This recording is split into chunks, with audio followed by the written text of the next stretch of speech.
Hello students, how are you? I hope all of you are doing well. Revise करते रहना. जो last classes मैंने आपको दिए थे उसके जो भी नोट्स आपने बनाए हैं, अगर पीडीएफ चाहिए तो उसकी भी रिक्वेस्ट कर सकते हो. हाउएवर मैंने साथ ही साथ नोट्स बनाने के लिए हमेशा कहता हूँ. आज के भी क्लास के नोट्स बनाना, उनको रिवाइज़ करना, क्वेश्चंस प्रैक्टिस करना होते रहेंगे. चलो आज की टॉपिक हम डिस्कस कर लेते हैं. आज का हमारा टॉपिक है डिस्कशन का रिमूवल. तो रिमूवल यहाँ पे हमारा टॉपिक है. लास्ट क्लास में हमने यहाँ पे इलेक्शन किया था. आज हम रिमूवल की बात करेंगे. ठीक है, तो चलो देखते हैं. तो रिमूवल के भी दो तरीके होते हैं. पहला तरीका है कि प्रेसिडेंट खुद चाहे कि वो ऑफिस छोड़ना चाहता है, ऑफिस से अपने आप को हटाना चाहता है. होता है भाई हर ऑफिस से, जैसे आप रिज़ाइन करना चाहते हैं तो उसे कहते हैं हम, ऑब्वियस सी बात है कि रिज़ाइन करना. ठीक है, तो प्रेसिडेंट यहाँ पे अगर वॉलंटरली कर रहा है इसे तो उसे हम कहेंगे रिज़ाइन कर रहा है. और वहीं पे इम्पीच, मतलब यहाँ पे इसे हिंदी में हम कहते हैं महाभियोग. तो ये महाभियोग क्या होता है? जब वो वॉलंटरीली नहीं होता है, वो हम एक तरह से उसके खिलाफ क्वासी जुडिशियल, मतलब एक तरह से जुडिशियल कार्रवाई की तरह होता है, कोर्ट की कार्रवाई की तरह होता है. कोर्ट में कार्रवाई नहीं होती है, पार्लियामेंट फैसला करता है, पार्लियामेंट इन्वेस्टिगेट करता है. इससे डिटेल में देखेंगे. तो इस तरीके की अगर प्रोसीडिंग होती है उसके खिलाफ, प्रेसिडेंट के खिलाफ, तो वहाँ पे जो है उसे हम कहते हैं कि इम्पीच किया गया उसे पार्लियामेंट के द्वारा. इम्पीचमेंट एक थोड़ा सा ज़्यादा रेजिग्नेशन के मुकाबले वास्ट है और समझने वाली चीज़ वही है. क्वेश्चंस भी एग्ज़ाम्स के अंदर उसी में से ज़्यादा आते हैं. तो इम्पीचमेंट एक ज़्यादा इंपॉर्टेंट टॉपिक है. हाउएवर रेजिग्नेशन को भी ध्यान में रखना चाहिए. रेजिग्नेशन कोई बहुत बड़ा, बहुत मुश्किल टॉपिक नहीं है. तो पहले हम रेजिग्नेशन को डिस्कस कर लेते हैं यहाँ पे फटाफट.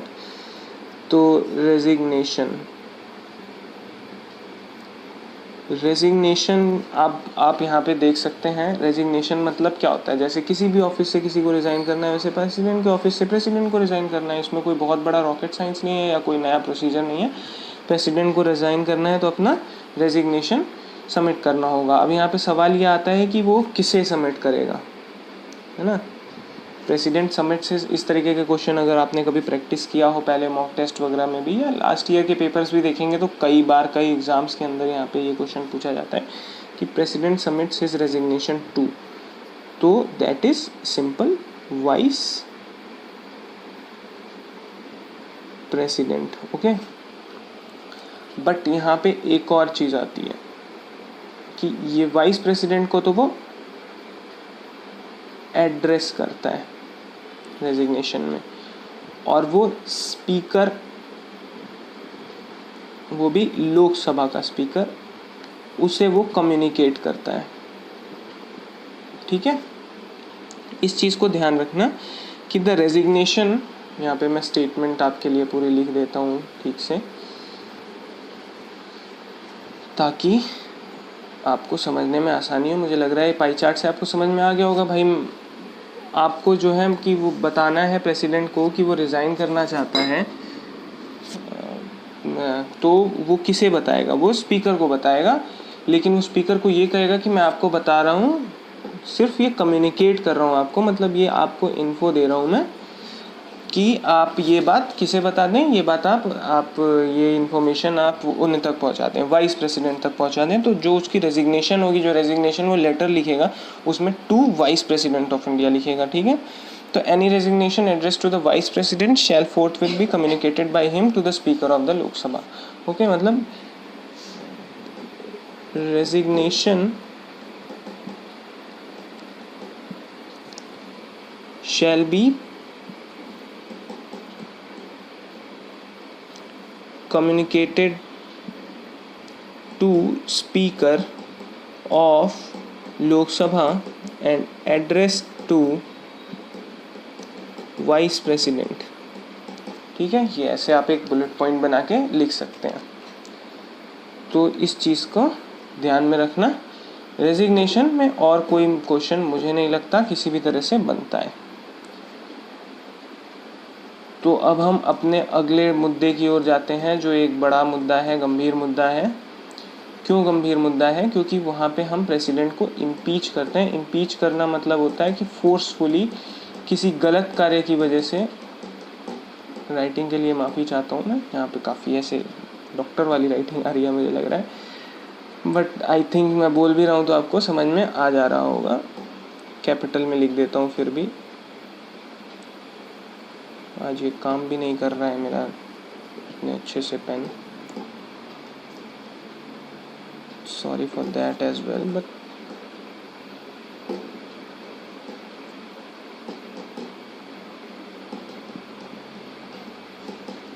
ठीक है। तो इम्पीचमेंट का यहाँ पे अब टॉपिक उठता है।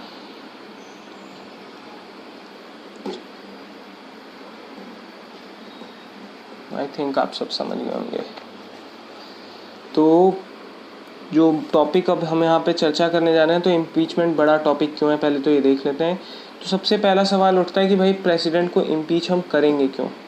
If the president does not want to resign, then on what grounds can the president of India be removed from the office? Okay, तो यहाँ पे पहला है the president of India be removed from office on the grounds of violation of the constitution. Simple सी बात, she और he can be remove by the parliament by the process of impeachment which is mentioned under article 61 of the constitution. तो यहाँ पे साफ तौर पे ये चीज़ गिवन है कि एक ही ग्राउंड हो सकता है कि वो वायलेशन कर रहा हो किसका? कॉन्स्टिट्यूशन का।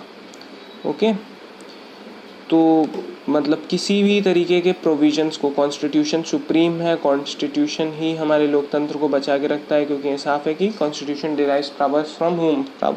Derives powers from the people of the nation. तो यहाँ पे पीपल ऑफ द नेशन की सुप्रीमेसी बनाए रखने के लिए प्रेसिडेंट से सुप्रीम बनाया गया है कॉन्स्टिट्यूशन को, and he can not override anything, he cannot just ignore the constitution, or he cannot be violate any of the laws or any of the articles that are directing the people of the nation, directing the states to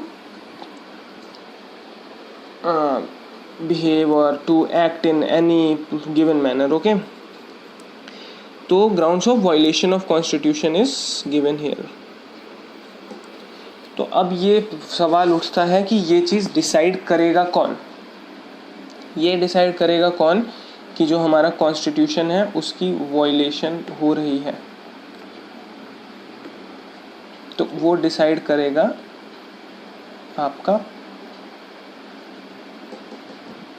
parliament. ठीक है, तो parliament will be the authority who is going to investigate, who is going to prove this, prove the charges, investigate the charges, and in the end going to impeach the president if he is found guilty. Okay, तो अब इसका क्या procedure है? Impeachment का procedure वही समझते हैं, इसको याद रखो, नोट डाउन कर लो, आर्टिकल 61। ठीक है, तो अब आर्टिकल 61 की जब हम चर्चा करते हैं यहाँ पे, तो ये समझ में आता है हमें कि अब अगर पार्लियामेंट इन्वेस्टिगेट कर रहा है तो पार्लियामेंट का एक तरीका होता है, वो सब जानते होंगे कि पार्लियामेंट का क्या तरीका होता है कि वहाँ पे वोट्स चलते हैं, वहाँ पे एक तरह से सभी मेंबर्स का जो होता है मत लिया जाता है। तो उसी किसी तरीके से ये इन्वेस्टिगेशन वगैरह भी आगे चलती होगी। तो यहाँ पे सबसे पहले होता है कि कौन सा हाउस ऑफ पार्लियामेंट इनिशिएट कर सकता है उस चीज़ को। तो इनिशिएट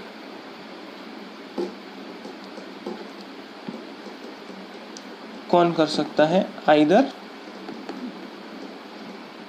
राज्यसभा और लोकसभा, मतलब दोनों में से कोई भी।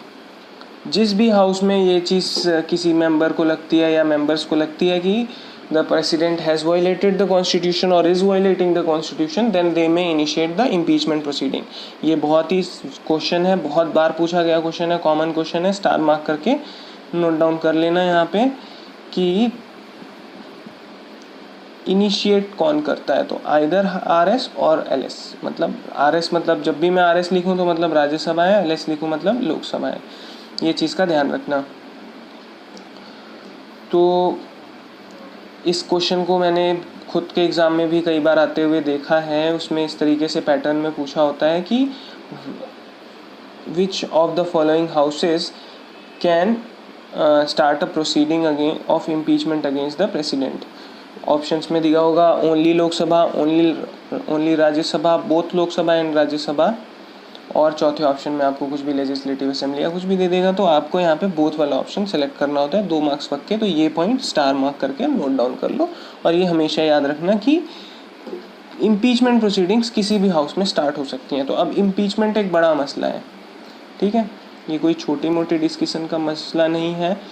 देश के राष्ट्रपति एक बहुत बड़ी अथॉरिटी होते हैं, उनको इम्पीच करना है, ये उस चीज़ की डिस्कशन की बात हो रही है कि देश के राष्ट्रपति को इम्पीच करने की बात हो रही है। तो यहाँ पे एक चीज़ तो देखने लायक होगी कि थोड़ा तो कॉम्प्लिकेटेड या थोड़ा तो लंबा प्रोसीजर होना चाहिए। तो इसके लिए सीधा कोई मोशन नहीं ला सकता है, इसके लिए पहले आपको जिस भी मेंबर के हाउस के अंदर, यहाँ पे मैं 2 टर्म्स का यूज़ करूँगा। एक टर्म होगा आपका ओरिजिन या ओरिजिनेटिंग हाउस, और दूसरा होगा अदर हाउस। ओरिजिनेटिंग का जो नॉर्मल इंग्लिश के अंदर मतलब होता है वही है कि जहाँ पे ये इम्पीचमेंट मोशन ओरिजिनेट होने जा रहा है, ठीक है। तो अगर हम ये ओरिजिनेटिंग हाउस मैंने आपको पहले ही बता दिया है, RS भी हो सकता है, LS भी हो सकता है, ठीक है। और अगर ये RS है तो यहाँ LS होगा, और अगर ये LS है तो यहाँ पे RS होगा, मतलब लोकसभा और राज्यसभा, ठीक है। दोनों हाउसेस का रोल रहेगा, लेकिन ओरिजिनेट कहीं पे भी हो सकता है। इसीलिए ओरिजिनेट कहीं पे भी हो सकता है क्योंकि in the end of the day impeachment proceeding के अंदर रोल जो है दोनों हाउसेस का लगभग इक्विवेलेंट होता है, बस ओरिजिनेटिंग हाउस में एक चीज़ का फ़र्क पड़ जाता है। तो अभी फ़िलहाल हम मानते हैं कि यहाँ पे हम ओरिजिन को देख रहे हैं, ठीक है, ओरिजिनेटिंग हाउस को देख रहे हैं। तो ओरिजिनेटिंग हाउस के अंदर एक एक्स्ट्रा चीज़ होती है, वो क्या होती है कि सबसे पहले इम्पीचमेंट मोशन का प्रपोजल आता है। जिन भी मेंबर्स को लगता है कि इम्पीचमेंट का चलाने की ज़रूरत है तो they propose in the origin house. बहुत बार बता चुका हूँ, ओरिजिन राज्यसभा लोकसभा कुछ भी हो सकता है। तो उस ओरिजिन हाउस के अंदर एक प्रपोजल लेके आते हैं, दे प्रपोज कि हमें एक मोशन लाना चाहिए। कौन सा मोशन?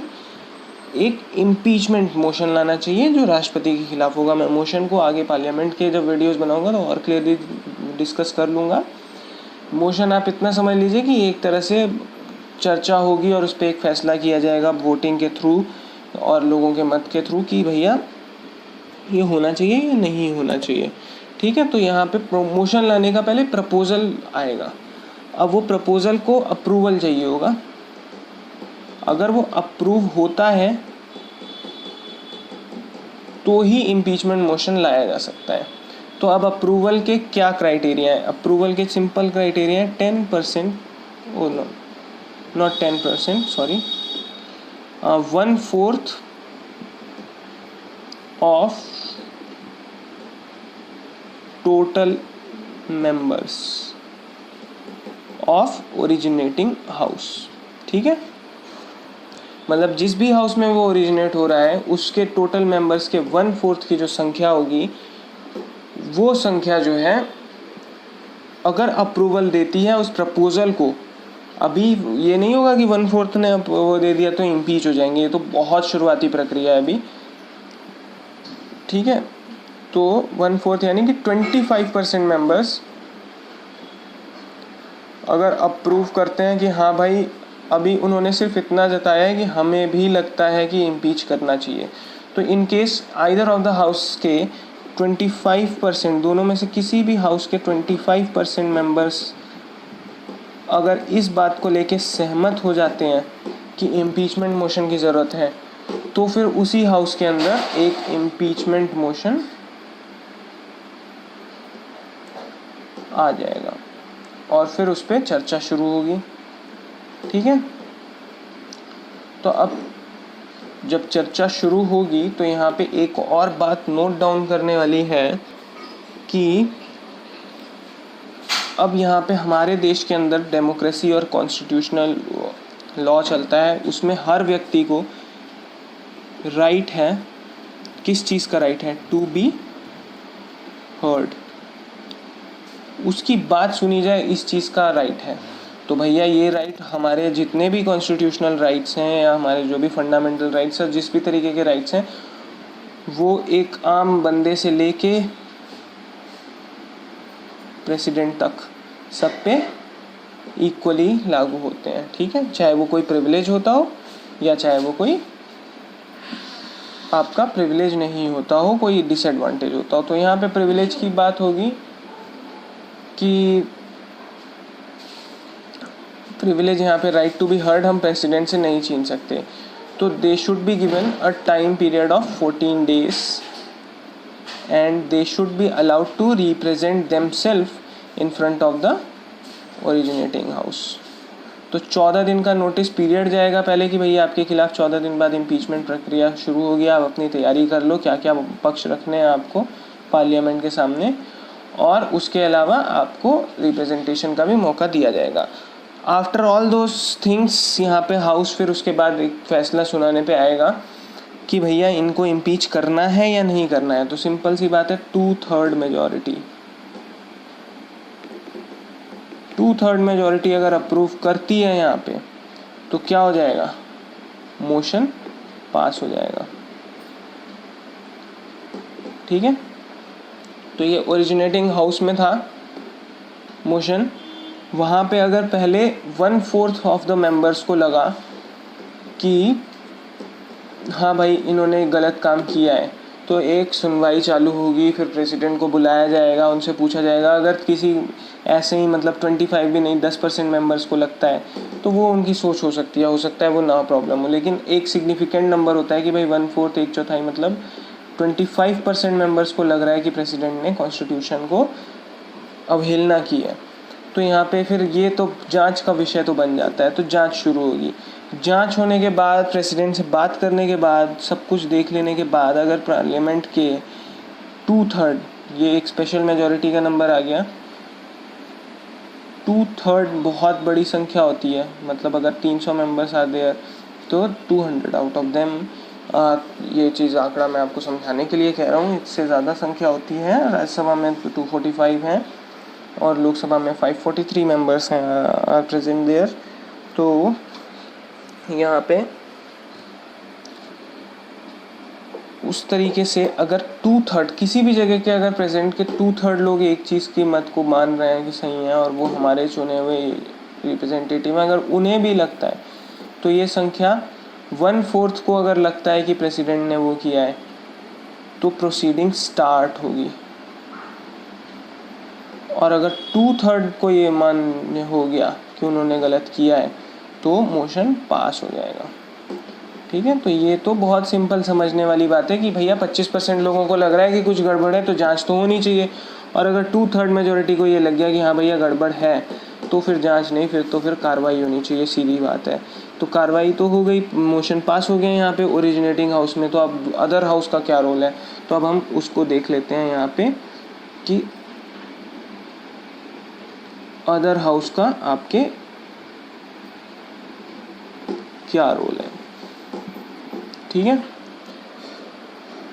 तो अदर हाउस के रोल की अगर हम बात करें तो सिंपल सी बात है कि वहाँ पे फिर अब दोबारा बस एक ही डिफरेंस होगा कि वो आपको प्रपोज़ल लाने की ज़रूरत नहीं होगी दोबारा से, ठीक है।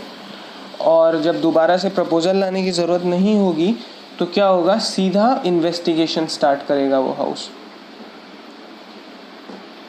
सीधा क्या करेगा, आपकी प्रेसिडेंट के खिलाफ इन्वेस्टिगेशन स्टार्ट करेगा। वहाँ पे भी प्रेसिडेंट के खिलाफ उसी तरीके की judicial proceeding, quasi judicial proceeding, मतलब एक तरह से judicial, not completely judicial. Quasi judicial का मतलब होता है कि एक तरह से जुडिशियल बट नॉट कम्प्लीटली, कि ये जज साहब और मजिस्ट्रेट वगैरह के कोर्ट का मामला नहीं है, बट कहीं ना कहीं जुडिशियल मामला ज़रूर है। तो वहाँ पे उसी तरीके से इन्वेस्टिगेशन होगा और वहाँ पे भी सेम रूल लगेगा कि अगर 2/3 of the members found that the president is guilty, तो ऐसे में क्या होगा कि प्रेसिडेंट का वहाँ से भी मोशन पास हो जाएगा इम्पीचमेंट का। और अगर इन दोनों हाउस से मोशन पास हो गया तो अल्टीमेटली ये तो आप सभी जानते होंगे कि कोई भी एक्ट को पास होने के लिए फाइनली लोकसभा पार करता है, फिर वो राज्यसभा पार करता है, फिर उस पर प्रेसिडेंट के सिग्नेचर चाहिए होते हैं, है ना।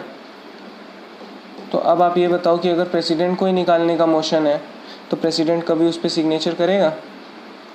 वो तो कभी होने नहीं वाला है।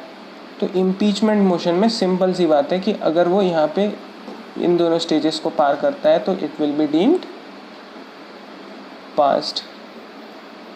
और it is not necessarily in the same order, ये याद रखना।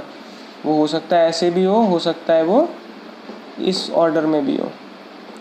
ये मैंने बता दिया। कोई आप जब प्रोसीडिंग देखोगे तो कोई ख़ास फ़र्क नहीं पड़ेगा। अगर ओरिजिनेटिंग हाउस हम लोकसभा मानते हैं तो इसमें बस फ़र्क कितना पड़ेगा कि इसमें एक पहले प्रपोजल आएगा 1/4 वाला, ठीक है, उसके बाद 2/3 मेजोरिटी से पास होगा और यहाँ पे सीधा 2/3 हो जाएगा। और in case if it is not there, it is case reverse case, तो यहाँ पे फिर हम यहाँ पे RS लिख देते हैं, यहाँ पे LS लिख देते हैं। तो पॉइंट ये हो जाएगा कि RS और LS के बीच में डिफरेंस यही है कि ओरिजिनेटिंग हाउस और अदर हाउस या सेकेंड हाउस, जो भी कहना चाहें हम इस चीज़ को, वो कह सकते हैं। तो ये थी आपकी इम्पीचमेंट की प्रोसीडिंग्स। मुझे लगता है कि आपको ये अच्छे से समझ में आ गई होगी। ज़्यादा लंबी नहीं हुई है क्लास। मैं एक बार फिर भी नोट्स में चेक कर लूँ अपने कि कुछ छूटी तो नहीं आपको बताने के लिए। तो यहाँ पे रेजिग्नेशन एड्रेस मैंने बता दिया है कि it should be address to the vice president and communicated to the speaker of Lok Sabha. इसके अलावा ये है remove from the office before completion of his term by impeachment for violation of the constitution.